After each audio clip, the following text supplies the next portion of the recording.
नमस्कार, बहुत स्वागत है आपका हमारे इस खास पेशकश में। आप देख रहे हैं डेली 24 भारत।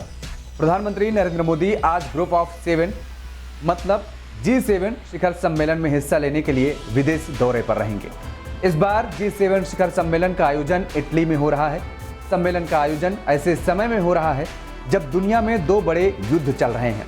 यूरोप में एक तरफ रूस यूक्रेन युद्ध 2022 से ही जारी है, तो दूसरी तरफ मध्य पूर्व में गाजा में इजराइल लगातार कार्रवाई कर रहा है। माना जा रहा है कि G7 में इस बार ये मुद्दे ही चर्चा का विषय रहने वाले हैं। वहीं भारत को आउटरीच देश के रूप में G7 शिखर सम्मेलन में आमंत्रित किया गया है। भारत के एजेंडे में रक्षा और समुद्री सहयोग के मुद्दे होंगे। G7 सम्मेलन 13 से 15 जून तक आयोजित हो रहा है और ऐसे में आइए G7 से जुड़े सभी जरूरी सवालों के जवाब आज हम आपको यहाँ पर बताते हैं। तो सबसे पहले सवाल उठता है कि G7 सम्मेलन कहां हो रहा है और इसका एजेंडा आखिर क्या है।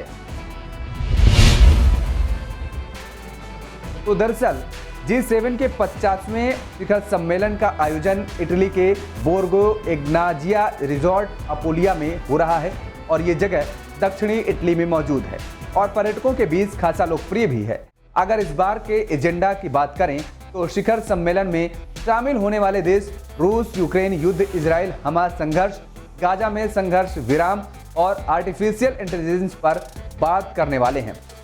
ये सभी मुद्दे पिछले एक साल से सबसे ज्यादा चर्चा में हैं और इसके बाद अब सवाल उठता है कि G7 में कौन कौन से देश ऐसे हैं जो इसका हिस्सा होंगे, जो इसमें शामिल होने जा रहे हैं।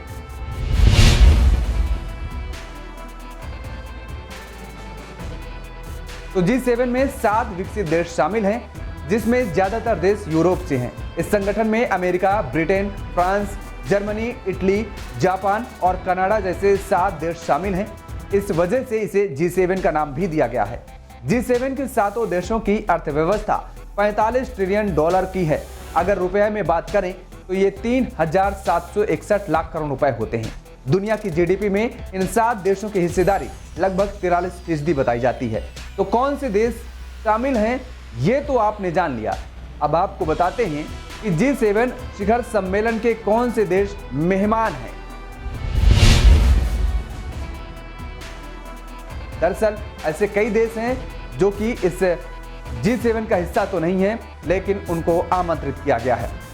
तो दरअसल भारत के अलावा खाड़ी और अफ्रीकी देशों को भी G7 शिखर सम्मेलन में हिस्सा लेने के लिए बुलाया गया है। अल्जीरिया, अर्जेंटीना, ब्राजील, मिस्र, केन्या, सऊदी अरब, दक्षिण अफ्रीका, ट्यूनीशिया, तुर्की और संयुक्त अरब अमीरात इस साल हो रही G7 समिट में हिस्सा ले रहे हैं। लेकिन इन सब में भारत क्यों खास है, जरा अब वो भी समझ लेते हैं, क्योंकि G7 के लिए भारत कितना खास है वो अब समझिए। दरअसल विकसित देशों के इस संगठन के लिए भारत बेहद ही अहम देश है। इसकी कई वजहें हैं, जिसमें दुनिया में भारत की बढ़ी रही ताकत भी शामिल है। भारत दुनिया की 5वीं सबसे बड़ी अर्थव्यवस्था है। दुनिया की सबसे ज्यादा आबादी वाला देश भी भारत है। पीएम मोदी की दमदार नीतियों की वजह से भी भारत G7 के लिए खास माना जा रहा है और इसके अलावा भारत को वैश्विक राजनीति में नई पहचान मिली है, जबकि पश्चिमी देशों के साथ उसका तालमेल भी बढ़ता जा रहा है। तो G7 में प्रधानमंत्री नरेंद्र मोदी ने कब कब हिस्सा लिया, कब कब वो इस कार्यक्रम में शामिल हुए हैं, दरअसल वो भी आप जान लीजिए। तो फ्रांस में अगस्त 2019 में पीएम मोदी G7 शिखर सम्मेलन में शामिल हुए थे और इसके बाद जून 2021 में ब्रिटेन में G7 सम्मेलन का हिस्सा प्रधानमंत्री नरेंद्र मोदी हुए थे, लेकिन कोविड की वजह से पीएम मोदी इसमें वर्चुअली शामिल हुए थे। और इसके बाद जून 2022 में जर्मनी और मई 2023 में जापान में हुए G7 सम्मेलन में भी प्रधानमंत्री नरेंद्र मोदी ने हिस्सा लिया था और वो पहुंचे थे। अब एक बार फिर से वह इस कार्यक्रम में हिस्सा लेने पहुंच रहे हैं और ऐसे में भारत की एक बार फिर से G7 में आपको धमक देखने को मिलेगी। मेरे साथ फिलहाल इतना ही। खबरों के लिए आप देखते रहिए डेली 24 भारत। नमस्कार।